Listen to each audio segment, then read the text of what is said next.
واش غتيقني الا قلت لك باللي عرفنا الاثمنه اللي في السوق ديال الغنم بزيرو درهم وتقامت علينا هاد الخرجه كامله غير ب 20 درهم؟ تحركنا مع 6 ديال الصباح من بلعقيد في اتجاه سوق السبت بن ساسي، وهذه هي الطريق بطبيعه الحال اللي تتربط ما بين بلعقيد وسوق السبت بن ساسي. هنا جوج كاسكات لانه ضروري مراكش مشدده على جوج كاسكات في الموتور. هذه هي الرومبا اللي غادي ندورو معاها وغنمشيو على الطريق ديال عينيطي ديريكت وغنقلبوا بطبيعه الحال على اقرب ستاسيون. وهنا وصلنا للستاسيون راه واحد 20 درهم ديال ليسانس، وهذا هو الصريف اللي ردنا مول ستاسيون.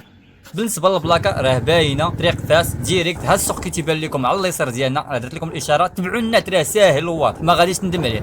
اول حاجه درنا مشينا حطينا الموتور عند الكارديان، من بعد السي ايوب ها هو تينعت لينا. وهذا الباب الرئيسي ديال السوق، وهنا الدخله اللي تديك ديريكت للرحبه ديال الغنم. يلا سيدي تبعونا للرحبه، وها حنا وصلنا للرحبه ديال الغنم. الخير ديال الغنم وديال الحواله موجود نعمس وباثمنه خياليه. وهو العرض موجود ولكن الطلب قليل شويه، الكسابه مخلقين شويه ولكن متفقين على كلمه وحده واللي هي عاش الملك، واللي قالها سيدنا راه هي اللي كاينه. يا سي ايوب وهذه راه ما تنختلفوش عليها كاملين. بالنسبه للغلم ها انتم كتشوفوا راه الخير موجود وباثمنه مناسبه، تلقى نعجات ملاح ب 32 والثمن بطبيعه الحال ها هي الخروفه تبدا ما بين 32000 ريال 30000 حتى ل 46، كاينه حتى ل 52 54 بالنسبه للخروفه. اما بالنسبه للحولي كذلك راه تيبدا من 30 تقريبا حتى ل 80000 90000. هذا هو الثمن تقريبا اللي كاين في السوق اليوم ديال السبت بن ساسي. وتبارك الله انتم كتشوفوا هاد الخيره هما خريفات بدريات سرديين وزوينين. بالنسبه للنعجه باقا شاده الثمن شويه، بالنسبه للخروف راه طايح فيه الثمن، وخصوصا الخروف الغليظ